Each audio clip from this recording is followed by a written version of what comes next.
Esse é o Mais Esportes e hoje nós estamos aqui para comemorar um aniversário de 8 anos do Caçulinha de Campinas. O Red Bull Brasil está completando hoje, no dia da gravação, dia 19 de novembro, 8 anos de fundação, 8 anos de existência. E nós trouxemos aqui um time para falar, contar a história do Red Bull, ver como é que estão as coisas, como é que estão andando, né, as coisas e também os projetos futuros. Nós temos aqui o capitão do time, o zagueiro Anderson Marques, é isso? Tudo bem com você, Anderson? Obrigada por aceitar nosso convite.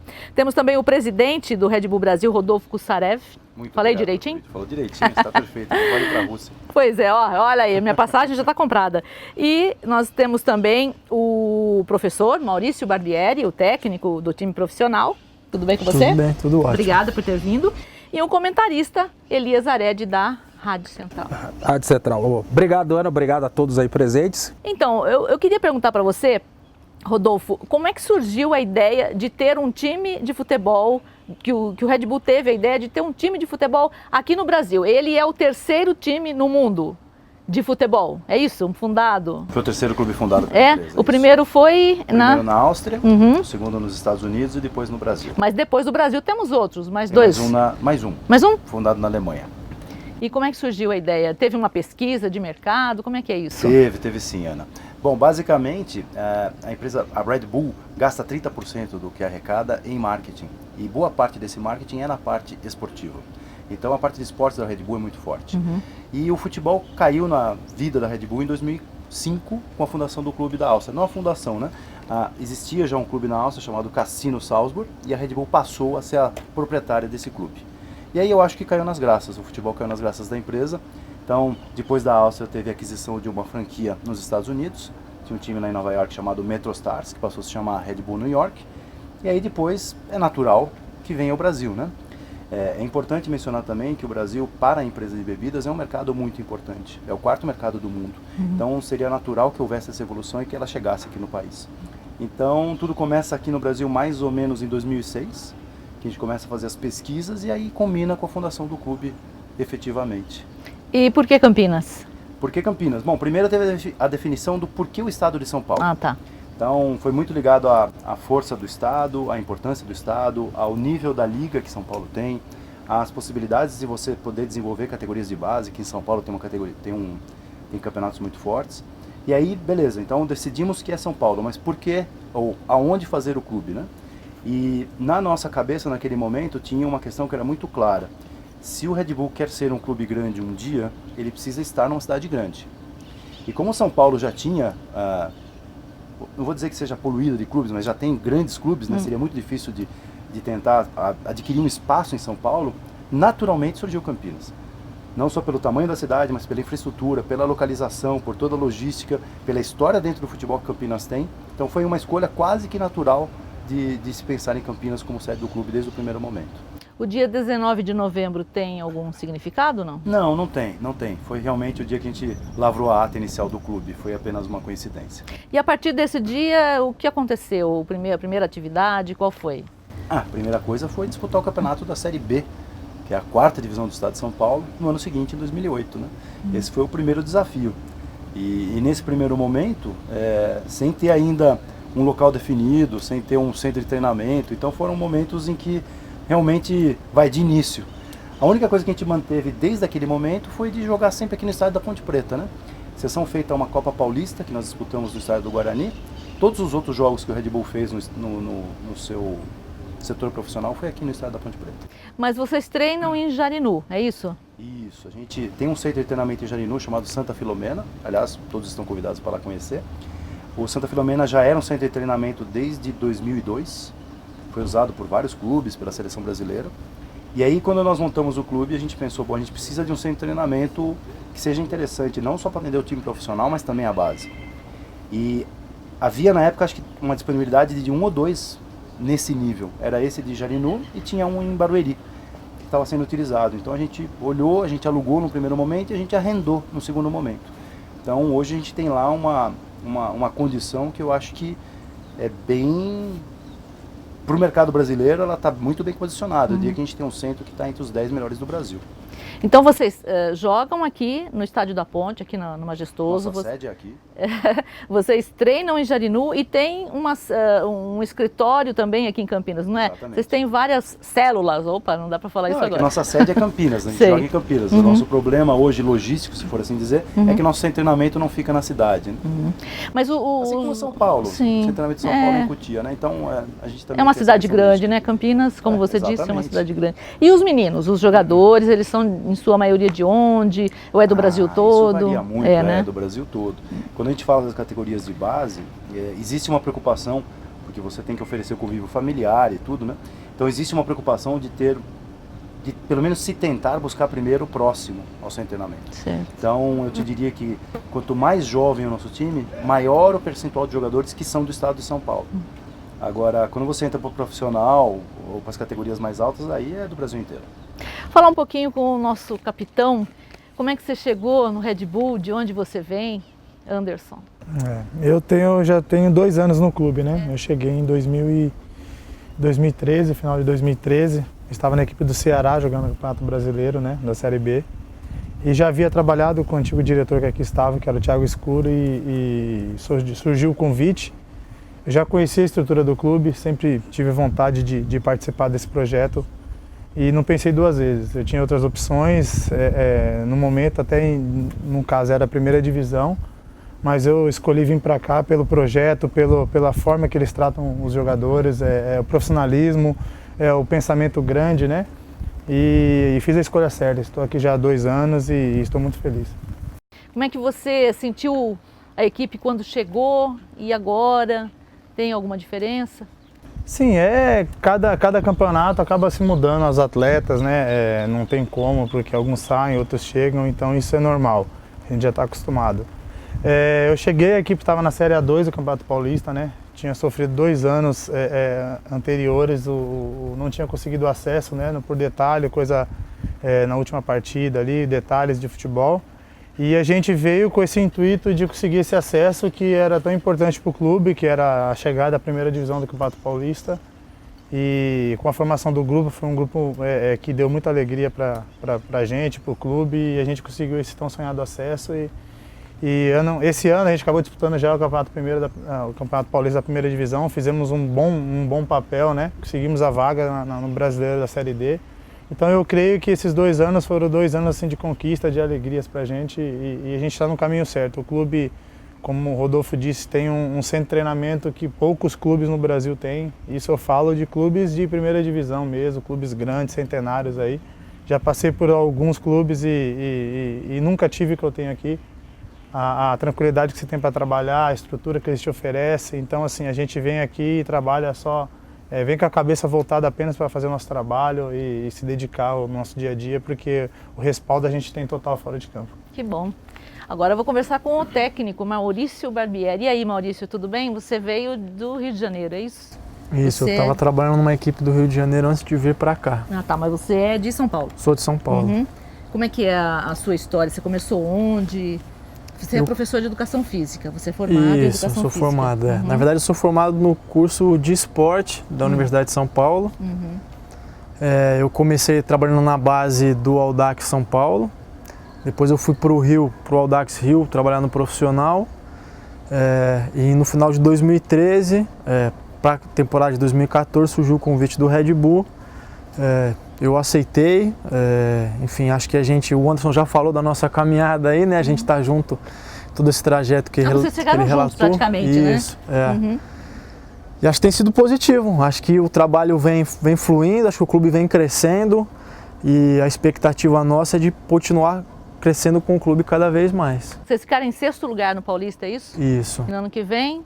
No ano que vem a gente pretende atingir essa meta ou melhorar. Com certeza, sempre melhorar, né? Sim. E você, eu vou fazer a mesma pergunta que eu fiz para o Anderson, você chegou, nas outras equipes que você trabalhou, elas já tinham uma formação mais longa, é isso? O Audax que você disse, né? Era um time novo também? Era um time novo também, era um time semelhante ao Red Bull, né? Um clube empresa, enfim, nos mesmos moldes, né? A diferença é que o Red Bull é uma marca, né, que tem uma equipe, né? Lá a gente tinha uma equipe empresa e tinha patrocínios de fora e tal, mas o trabalho era muito parecido, também era uma equipe nova. E acho que talvez foi por isso que as coisas casaram, porque lá eu também cheguei na segunda divisão do Rio, a gente conquistou acesso para a primeira, e aí na verdade só transferiu o projeto, né? O projeto quando eu cheguei no Red Bull era esse, tentar conseguir o acesso à primeira divisão, enfim, disputar uma primeira divisão, e agora a gente está trilhando esse caminho de buscar o nosso espaço no cenário nacional. Elias, comentários você tem a fazer sobre o caçulinha de Então, Campinas? eu acho que eu até queria colocar os três na rota, porque eu acho que o Red Bull tem um desafio muito importante, né? Que é só para situar. Os outros clubes do futebol brasileiro, eles foram criados a partir de comunidades, ou a partir de grupos, né? Então você pega os operários que fundaram o Corinthians, né? A colônia portuguesa responsável pela Portuguesa, também a colônia italiana que fundou o Cruzeiro, fundou o Palmeiras. O Red Bull é uma empresa, né? E que tem um objetivo de lucro também. Ninguém está aqui para fazer, né? Ser beneficente, né? Então eu queria perguntar até para o Rodolfo como é que é traçar esse desafio, né? Qual é a estratégia para regimentar torcedores dentro de um futebol que tem um modus operandi e uma formação de clubes totalmente diferente do Red Bull? Excelente, Elias. São duas coisas aí, né? Acho que primeiro situar um pouquinho a questão do que você falou do ganhar dinheiro, né? É muito raro um time de futebol que dê dinheiro, né? O lucro de um time de futebol hoje no mundo, mesmo dos principais times, é título. Então, quando a gente pensa em o que a gente quer ganhar de lucro, mesmo aqui no Red Bull, nosso lucro seriam títulos. Que isso sim ajudaria a imagem da empresa e aí sim seria uma coisa que deixaria todo mundo contente na operação. Quando a gente fala de torcida, se você analisar o que aconteceu com as torcidas que cresceram no Brasil nos últimos anos, e aí notadamente a gente poderia falar de Santos e de São Paulo, basicamente está atrelado às mesmas coisas, que é performance durante um bom período, títulos e ídolos. Então a gente não acredita que o Red Bull vai conseguir ter uma torcida grande em pouco tempo. A gente acredita que isso é um processo de 20, de 30 anos. E desde que o clube consiga ter performance, consiga ter títulos, consiga atrair pessoas para verem que esse clube realmente é um clube vencedor e que pode ser um clube que ele vai se atrair a torcer. Mas é um desafio grande sim, com certeza. Nós temos, o Red Bull tem torcida. Tem a sua torcida, já tem uma torcida fiel? Nosso comecinho de torcida, né? A gente ainda tem uma média de público que é menor do que a gente gostaria, mas ela vem crescendo.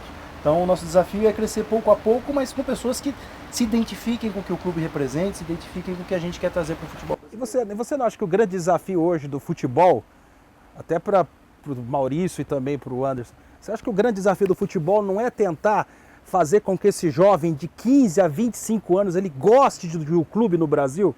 Porque a concorrência do futebol europeu ela é ferrenha, ela é até predadora, né, em relação a isso. Eu vou falar primeiro, vou deixar depois os dois falarem. Com certeza, esse é um problema que a gente está vivenciando, mas que ele tem raízes muito mais profundas, né? A gente precisaria de outros 3 programas para poder discutir isso. O que a gente tenta fazer no Red Bull é algo que a gente acredita. Certo ou errado é o que a gente acredita. Então a gente tenta trazer um modelo mais profissional para dentro do esporte brasileiro, que ainda é uma coisa carente no futebol brasileiro. Só para lembrar, ontem o Congresso não derrubou o veto da presidente que incentivava os clubes a se transformarem em empresas. Então, os clubes não irão se transformar em empresas e a gente não vai evoluir. Então, quando a gente perde torcedores para clubes de fora, isso muito se dá pelo fato de a gente ter uma gestão que aqui, em boa parte, ainda é amadora. E aí isso acaba sendo perene para todo o processo. Então, traz problemas também de a gente ter alguns estádios que não tem condição, de ter algumas estruturas que não são tão profissionais como deveriam. Isso também afasta o torcedor. Então acho que isso não é uma coisa que o Red Bull vai resolver de forma alguma, nem que um clube vai resolver, nem que fosse o Corinthians, né? Bom, esse papo a gente continua daqui a pouquinho no próximo bloco.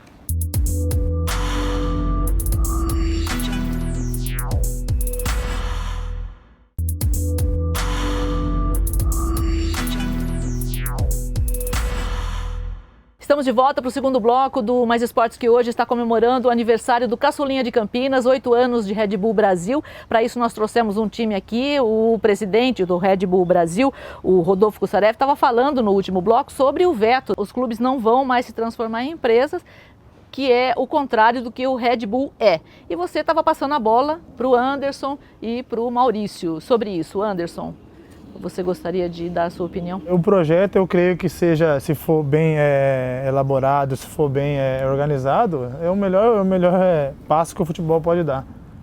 Porque a gente tem esse exemplo que é o Red Bull aqui. Pela organização é tudo na clareza, né? Tudo certinho. Então assim, fica mais organizado, abre mais um leque, porque hoje em dia os jogadores infelizmente estão tendo que escolher os clubes que vão, porque muitos não honram seus compromissos. E ao contrário que muitos torcedores pensam, o jogador tem sua família, o jogador tem seus filhos, o jogador tem suas contas. Falam muito em mercenário, muito essas coisas, né? E não é isso que acontece. Você trabalha, você precisa receber para você pagar suas contas. Você precisa estar com a cabeça tranquila só para você fazer o seu trabalho, eu pegar meu carro, ir para o meu treinamento, fazer o meu melhor no treinamento, para mim estar preparado para fazer um bom jogo. Agora, se eu sair de casa recebendo cobrança, não tendo dinheiro para pagar, ou não tendo como dar o que o meu filho pede, como é que eu tenho cabeça tranquila para ir lá trabalhar e fazer o meu melhor? Quando chegar o jogo, eu não estou preparado para aquela partida. Então, assim, eu acho que seria um passo muito importante para o futebol nacional, que seria o que acontece hoje, né, fora do Brasil, aí, os campeonatos europeus, né, que muitos clubes são assim, né, um clube empresa. E pro jogador seria excelente, porque teria mais estabilidade para se trabalhar, mais tranquilidade para fazer o que você quer, o que você gosta e só se preocupar em jogar futebol, né? Menos que é um abacaxi que o jogador tem que fazer, né? Maurício, qual a diferença para você de trabalhar num clube e num clube empresa? Eu não consigo entender, né? Porque dessa decisão. Eu acho que o Red Bull, como empresa, investe no futebol brasileiro, enfim, paga as suas contas em dia, paga os impostos, e do outro lado você tem vários clubes que eu entendo que tenham histórias de longa data, enfim, mas que devem milhões à receita, que não investem no futebol brasileiro, que não investem na base, que enfim, que ajudaram de uma maneira negativa a construir um cenário que hoje não é o ideal e não é o que a gente julga que seja o positivo, né? E ainda assim tem gente que bate no clube empresa e defende o clube tradicional. Eu não sou contra o clube tradicional, eu sou contra se fazer futebol dessa maneira e se defender isso da maneira que muita gente tem defendido. Então, eu acho que seria importante que todos os clubes pudessem se tornar empresas, enfim, honrar os seus compromissos e ajudar o futebol brasileiro a crescer. Agora, uma outra distorção que acho que o Red Bull sofreu nesse ano foi a Série D do Campeonato Brasileiro, né? Que é uma fórmula, na minha concepção, absolutamente equivocada. Né? Você joga 8 jogos, né, na primeira fase, se você for eliminado, acabou o calendário. Ô Rodolfo, os clubes, especialmente que a Série C também tem um calendário que eu acho também equivocado. Os clubes da Série C e da Série D não deveriam se unir para reivindicar a CBF uma fórmula de disputa que consiga sustentar e manter esses clubes em atividade, pelo menos, sei lá, até outubro, novembro? Deixa eu te contar uma que eu não sei se você sabe, Elias. Não tem arbitral na Série D e na Série C. Foi a primeira vez que a gente tomou parte, né? Então eu liguei na CBF, falei, quando é que é o arbitral? Não tem arbitral. Então não chega a haver uma reunião para se discutir a competição. O que a gente tem notado, é claro que o Brasil tem problemas de calendário sérios, né? De novo, precisaria de outro programa para falar sobre isso. Mas, basicamente, você tem clubes grandes jogando de mais, clubes pequenos jogando de menos, né? E é um calendário que, do jeito que está, ele não é sustentável. Esse é um dos problemas que você está citando, é um dos grandes problemas que a gente tem, mas tem outros vários. Além de nós 100 que estamos no Campeonato Brasileiro, tem outros 550 clubes que não estão fazendo nada. Então, assim, o problema é muito maior do que esse. Mas, falando de novo de Série C e de Série D, eu acho que a principal questão é que não existe nem o debate. Você nem tem onde se reunir para ter o debate. Então, estamos bem distantes de ter uma solução para isso. E não tem uma distorção? Vou te explicar por quê. Por exemplo, nós sabemos que os clubes da Série A e da Série B, eles se engalfinham para conseguir o patrocínio de um banco estatal, né? Será que não seria o ideal que esse banco estatal pegasse essa verba, ao invés de patrocinar times de Série A e de Série B, que já são viáveis economicamente, esse banco não financiasse, por exemplo, hospedagem e translado para fazer a Série C e a Série D, por exemplo, a Série C com pontos corridos, turno e retorno, e a Série D com um campeonato melhor, com um maior número de jogos? Não, com certeza. E não tenha dúvida disso. Hoje existe um incentivo da CBF, a CBF paga as despesas de traslado e de hotel e de traslado, mas com certeza você poderia ter um calendário maior, que uma das justificativas para não se ter um calendário maior é não ter dinheiro para se pagar as despesas. Eu concordo contigo, não tenho a menor dúvida. Agora, não sei se seria o caso do banco, acho que isso já é mais... Estou dando um exemplo. Claro, mas que a gente deveria encontrar uma situação e assim, seja a CBF distribuindo um pouquinho melhor o dinheiro que ela arrecada com a seleção brasileira, porque isso está fomentando o desenvolvimento do futebol brasileiro, já seria uma solução. Bom, eu queria voltar um pouquinho para o Red Bull. Eu queria entender, vocês têm 4 categorias, né? Profissional, sub-20, sub-17 e sub-15. Temos também um sub-14. Sub-14 também? Também. E vocês como mantêm esse grupo, esses grupos com peneiras? Queria que você falasse um pouco sobre as peneiras. Tá. A gente não tem muita peneira. O que a gente faz a gente tem um departamento de scouting, que fica de observadores, que fica procurando, principalmente no estado de São Paulo, mas também em outras competições. E fora isso, a gente tem 2 núcleos, que a gente chama de núcleos avançados, que é o Under My Wing, né, debaixo das nossas asas. Então a gente tem um núcleo aqui em Campinas, no Clube Cultura, onde a gente, durante 2 dias por semana, a gente faz seletivas e também treinamentos, e um outro núcleo em São Paulo. Então o nosso forte de projeto de captação na base são nesses dois locais. Então a gente analisa meninos de 11 até 14 anos para ver quais que teriam potencial de desenvolvimento para depois poderem ser trazidos para o CFA. A lei brasileira só permite que você tenha atletas acima de 14 anos morando com você. Então, antes dessa idade, esse é o trabalho que a gente tem feito. Isso é uma vez por semana? Como é que é feito? 2 vezes por semana a gente faz. Isso é anunciado em algum lugar, no site de vocês? Então, a gente não anuncia tanto porque a demanda é grande, né? A gente não consegue absorver Não precisa, tudo, né? Mas quem tiver interessado, por favor, redbullbrasil.com.br e faça a sua inscrição, é online e vai ter aqui vai poder fazer tanto em Campinas como em São Paulo essa seletiva. E aí, desses meninos que foram trazidos, além de outros meninos que a gente traz de observações, a gente tem os outros times dentro do CT. Então lá no nosso CFA em Jarinu, nós temos o Sub-14, Sub-15, Sub-17, Sub-20, são mais quase 100 crianças ou 100 atletas que moram com a gente lá e vivem com a gente todos os dias. E o Anderson, como é que é receber esses meninos? Vocês têm contato com eles? Passam a experiência para eles? Como é que é? Sim, sim. É fundamental para esses meninos mais novos ter o contato com os mais experientes, né? Na minha época, eu já peguei uma fase assim que jogador novo sofria muito na mão dos mais velhos. Quem era o seu ídolo? Meu ídolo? Quando você da começou? minha posição, né? Na época foram vários, assim, né? Eu gostava muito do estilo quando eu estava um pouco já adolescente jogando, do estilo do Lúcio, que é um zagueiro aí que foi capitão da seleção brasileira, né? Não pela qualidade técnica dele, mas pelo espírito de guerreiro dele, um cara que se precisasse botar a cara pro cara chutar, ele colocava, ele não tinha medo de se machucar, corria pelo clube, pelo time, né, no caso, pela seleção. E é um cara que me inspirou muito assim, então, não pela qualidade técnica, a gente sabe que o Lúcio nunca foi um grande jogador tecnicamente, mas é um jogador que todo treinador sempre quis, porque é um cara que dentro de campo ele era um líder, não só com palavras, mas com atitude, né? E foi um cara assim que eu me espelhei muito. Voltando aos mais novos, eu sofri muito no começo porque a gente não tinha esse respaldo. Um ou outro te ajudava, né? Mas muito assim passava por cima da gente e tal, poça juvenil, essas coisas que é mais antiga assim, quem joga bola, quem sabe, a gente sabe o que eu tô falando.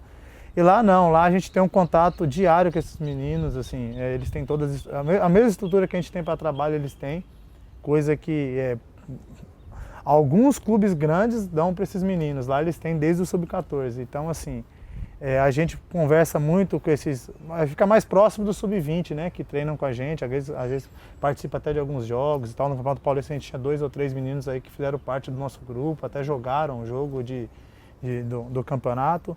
A gente procura conversar bastante, dar um toque ali, a gente assiste alguns jogos desses meninos. Eu participei até agora, quando acabou o Campeonato Brasileiro Série D, o treinador do Sub-14 me pediu para lá conversar com os zagueiros, né? Participei até de um treino para tentar ajudar, dar umas dicas para cabeceio, essas coisas assim, coisa que eu não tive na minha época de formação, né? Então, o que a gente puder passar para esse menino, ajudar, porque ele tem 14, 15 anos. Isso eles vão aprender jogando, né? Isso a gente fala vai ser jogando. Mas quanto mais informações eles conseguirem absorver agora, no começo, vai facilitar a trajetória deles. Maurício, queria perguntar uma coisa para você. Os meninos que o Rodolfo estava falando, que toda semana vocês vêm e assistem, e veem como eles jogam.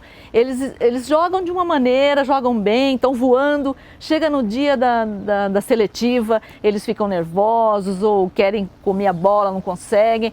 Qual o segredo? Eu queria que você desse o segredo, uma dica para esses meninos, para evitar um pouco o nervoso deles, para não prejudicar o desempenho deles, porque eles têm pouco tempo, né? Quanto tempo? É 15 minutos que eles têm de chance? A gente não faz isso. Não? Não. Ai, Você que tem bom. que analisar por mais tempo. Tá. Não, 15 minutos não dá, né? Então, assim, os meninos que vão lá, e vocês podem checar pelo nosso site também depois, eles vão ser avaliados várias vezes.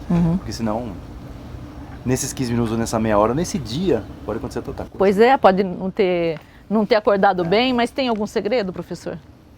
Não, acho que não tem. Acho que se tivesse eu ia ter que vender caro, né? Acho que não, acho que isso é um comportamento natural, não só no futebol, né? Qualquer pessoa às vezes vai fazer uma entrevista de emprego, tá nervoso, né? Então, como o Rodolfo disse, a gente procura se cercar e avaliar durante um período de tempo maior. É preciso que o garoto entenda que ele tem que controlar as emoções dele, tem que saber lidar com isso. Isso também é parte do aprendizado, da evolução dele como pessoa, né?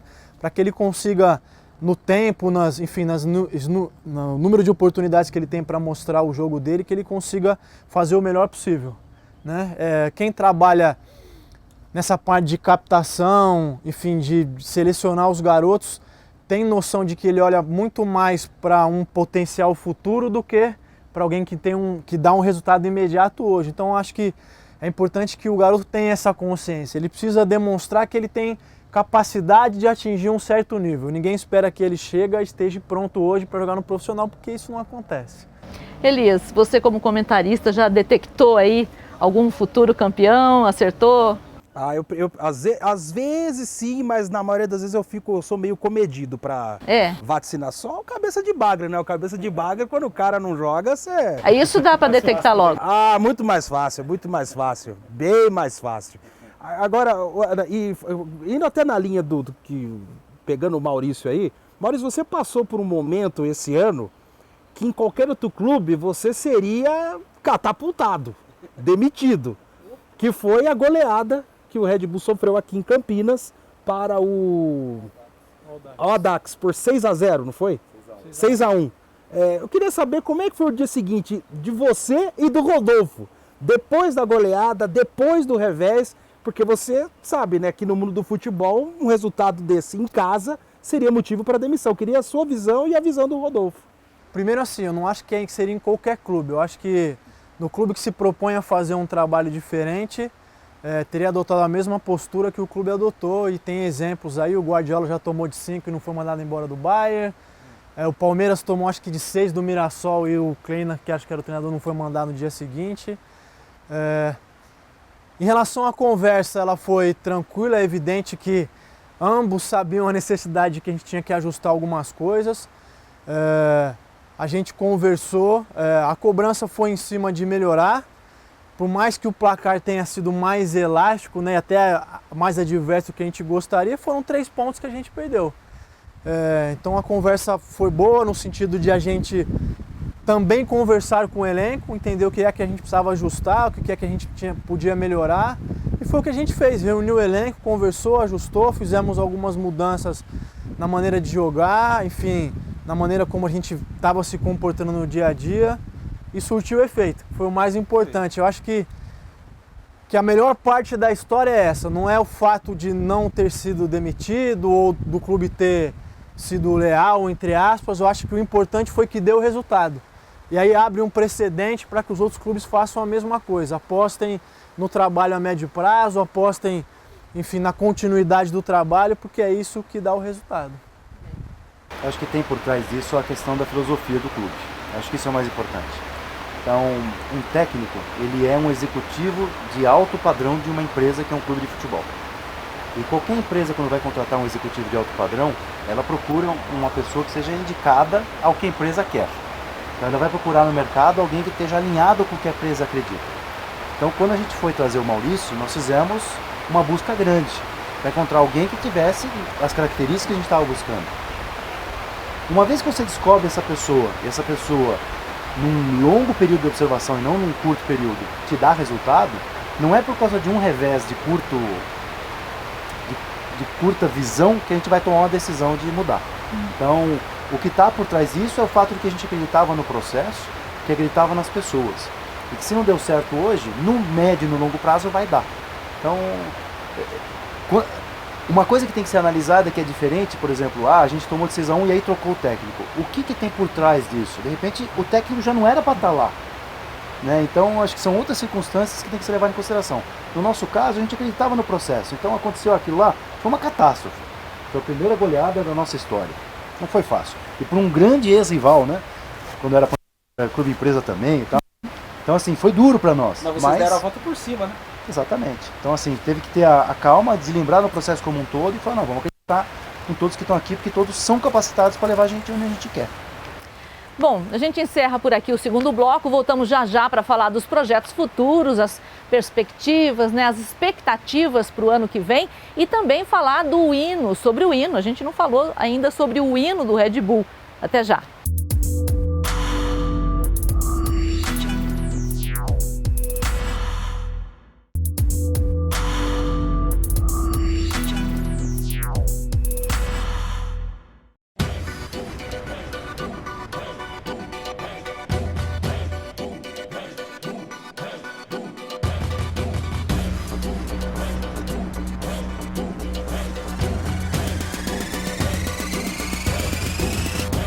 Com a força dos touros em campo, Red Bull na camisa é o manto. Nossas vozes juntas no canto, a torcida unida vibrando. Atacantes na linha de frente, a vitória estampada na mente. O grito de touro que move a nação, que faz o time ser campeão. Entre em campo com foco e com raça, o calor da torcida das asas. Uma vitória iremos voar, e o grito de gol nós vamos soltar. Cada história eu cresço, minha força vem de berço. Jogando com o coração, honras e glórias em nosso braço. Com a energia de um jogador, com a alma de um vencedor, viemos pra fazer história e também mostrar qual o nosso valor. Eu vou dizer Red Bull, você diz Brasil. Red Bull, Brasil, Red Bull, Brasil. Eu vou dizer Red Bull, você diz Brasil. Red Bull, Brasil, Red Bull, Brasil. Eu vou dizer Red Bull, você diz Brasil. Red Bull, Brasil, Red Bull, Brasil. Eu vou dizer Red Bull, você diz Brasil. Red Bull, Brasil, Red Bull, Brasil. Eu vou dizer Red Bull, você diz Brasil. Red Bull, Brasil, Red Bull, Brasil. Eu vou dizer Red Bull, você diz Brasil. Red Bull, Brasil, Red Bull, Brasil. Bem, nós tivemos aí o hino do Red Bull. Queria saber a história desse hino, MC Guimê e Gabi Amarantos. Gabi Amarantos. Como é que surgiu? Não, a ideia era a seguinte, a gente pensou, primeiro, a gente não tem hino, né? E não dá para um time que já tem 6 anos, 7 anos não ter hino, né? A gente falou, quando forem anunciar lá na Rádio Central, e hoje o Red Bull vai jogar com, fica aquele silêncio no fundo, não dá, era né? sambinha. Aí, ó, tá vendo? Então, não dá. Vocês colocavam sambinha lá? Sambinha, era sambinha. Então assim, a gente falou, não, a gente tem que ter um hino. Agora, um hino é uma coisa, é um momento que pode ser utilizado de diversas maneiras, né? Que é uma coisa muito importante pro clube, né? Uhum. É um dos símbolos do clube. É. E aí a gente juntou com todo o pessoal de bebidas lá em São Paulo, o pessoal de marketing deles, para conversar o que podia se fazer diferente. E eles tinham um relacionamento com esses dois artistas, com o Guimê e com a Gabi, e aí a ideia foi de fazer um hino colaborativo, que eu sinceramente não sei se algum time algum dia fez. Então a gente criou um website, onde eles começavam as estrofes e os torcedores que terminavam e escolhiam. Interessante. E aí o hino foi concebido não só por eles, mas por mais centenas de torcedores que participaram do processo. Muito Milhares. interessante. E aí no final a gente teve o clipe, que vocês acabaram de ver. No primeiro dia desse clipe teve 1 milhão de views. Então, para um time pequeno como o nosso, ter esse tipo de movimentação é sinal que a gente fez alguma coisa diferente e legal. Então, Eu acho que o resultado foi bom, a gente gostou do hino no final. Foi fica legal. uma história legal, porque ó, como esse estádio aqui, ele foi construído pelas mãos dos torcedores. Vai ficar pra sempre. O hino foi construído também, né, Exatamente. com as estrofes do... E eu queria falar também sobre o mascote. O mascote tem nome do meio e sobrenome. É Touro da Silva Louco. Sim. E ele? É o logo máximo, né? Eu acho do que Red Bull. Ele... Touro louco. Quando o time não tá bem, a gente sabe que o mascote não vai decepcionar. No 6-1 eu te garanto que o mascote foi bem. Mas eu acho que quem podia falar melhor dele são os jogadores, né? Porque eu tô com ele e tal, vi ele dançando. Anderson, qual a importância do Touro Louco para os jogadores, para a torcida? É legal, né? Porque você vê que ele é um touro diferente, né? Faz umas acrobacias ali. É mais importante para a torcida, né? A gente tem um público aí de família, de crianças, né? Então, assim, ele acaba distraindo. Você vê que a galera vibra com ele, até a gente ali no vestiário e tal, a gente brinca com ele. É importante, acho que essa alegria que o futebol tem que proporcionar para quem vai assistir o jogo, né? Não só de ver um espetáculo bonito, mas ali no intervalo também ele dá o showzinho dele. Então acho que é bacana a atitude do Red Bull tendo esse mascote aí diferente, né? Perto dos outros aí que são mais tradicionais. É sempre o mesmo rapaz lá dentro? Muda? Como é que é? É o touro, ele é um touro mesmo, né? A pessoa que está lá dentro é o touro. É um touro mesmo. Ah, ele é o touro! Papai Noel é um touro diferente, touro. ele é um touro diferente. Tá certo. Ele tá sempre com a gente aí, viaja, nos jogos fora, ele tá lá com a gente, prestigiando. Até a torcida dos adversários gostam, né, do que ele proporciona ali pra galera, né? Então, assim, é bacana. Maurício, qual a importância, na sua opinião, do touro para animar os jogadores? Existe essa importância?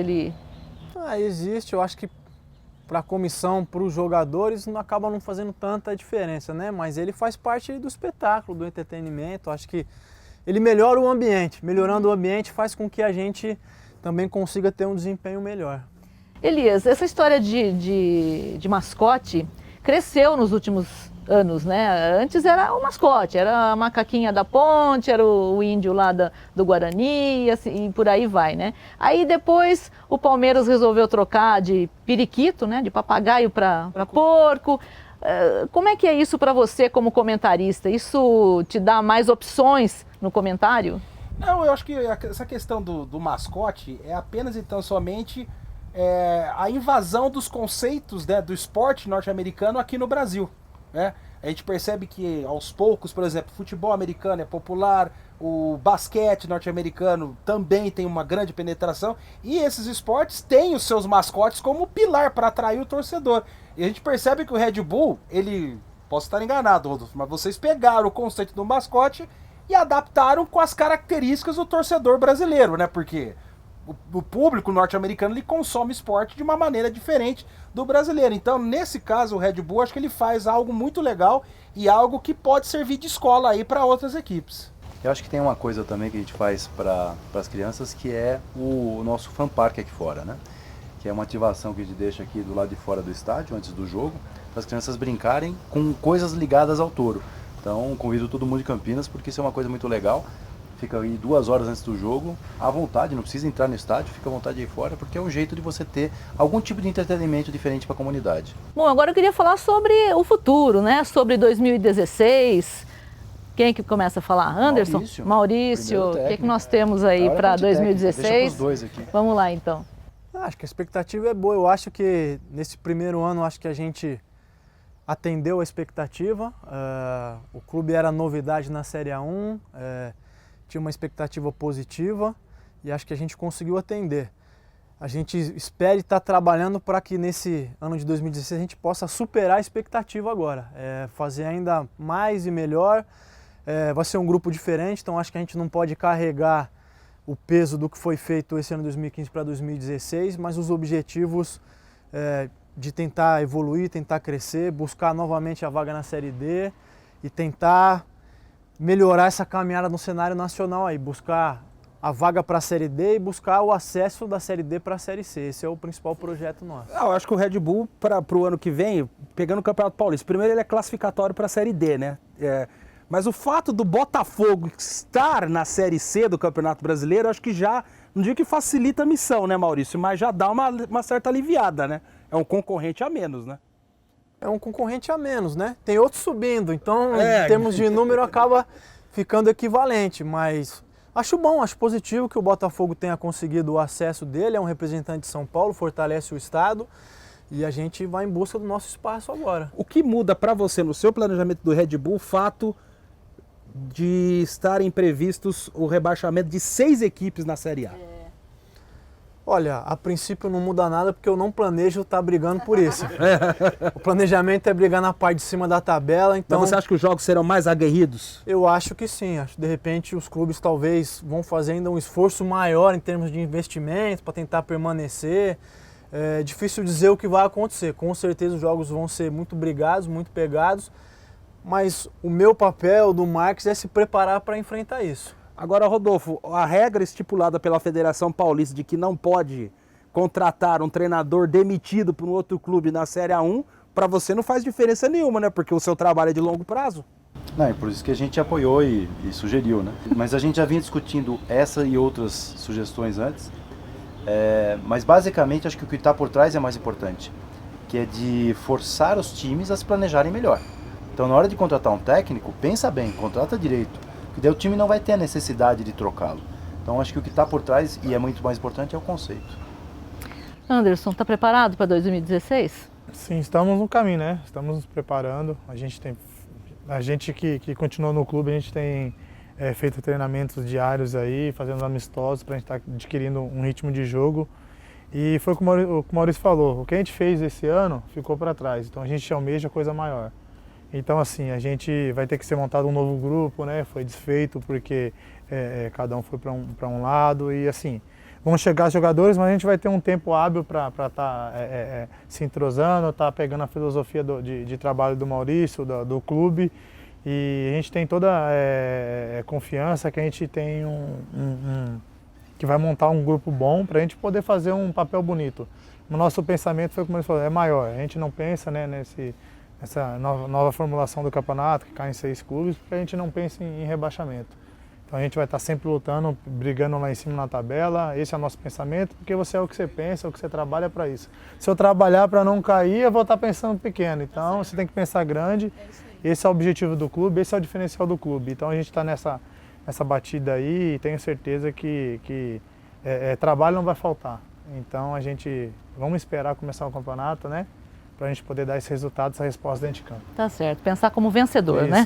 Esse é o pensamento. Bom, nosso tempo está chegando ao fim e eu queria pedir para cada um de vocês, se faltou alguma coisa que vocês gostariam de ter falado e passou batido, por favor, Elias. Não, acho que foi um bate-papo muito importante, até para mostrar um modelo de gestão diferente no futebol brasileiro, né?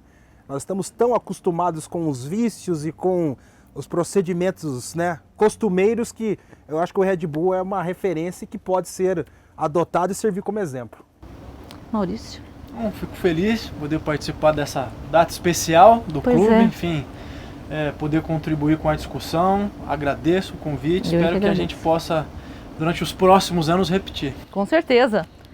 Rodolfo. Não, só agradecer a TV Câmara, Ana, Elias, pela essa oportunidade de botar o aniversário do Red Bull com tanta importância, com tanta relevância.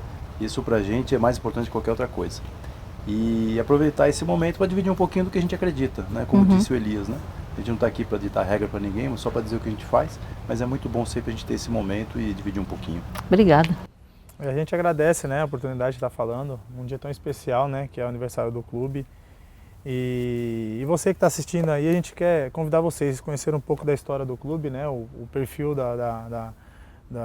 do projeto e, assim, acompanhar a gente. Você que é aqui de Campinas, vir nos prestigiar nos jogos, tenho certeza que não vão se arrepender, porque é um clube novo, é um clube que está tentando procurar seu espaço no cenário nacional do futebol. Então a gente vai fazer tudo que tiver no nosso alcance para poder estar conquistando esse torcedor, para poder nos apoiar, que é uma torcida do lado de fora nos ajuda muito. Então agradeço a oportunidade de estar falando um pouco desse clube. Nós é que agradecemos a presença de todos vocês, muito obrigada. Quero aqui encerrar esse Mais Esportes, que falou sobre o aniversário de 8 anos do Red Bull, Caçulinha, como, né, vocês lá na Rádio Central chamavam, né, o Caçulinha de Campinas, né, Alberto César chamando o Red Bull de Caçulinha de Campinas. 8 anos de existência e de sucesso já, né, já é uma referência. Queremos agradecer a sua audiência e até o próximo programa.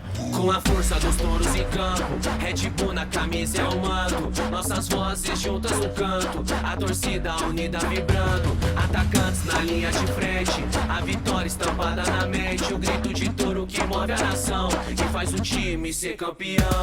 Entre em campo com foco e com raça.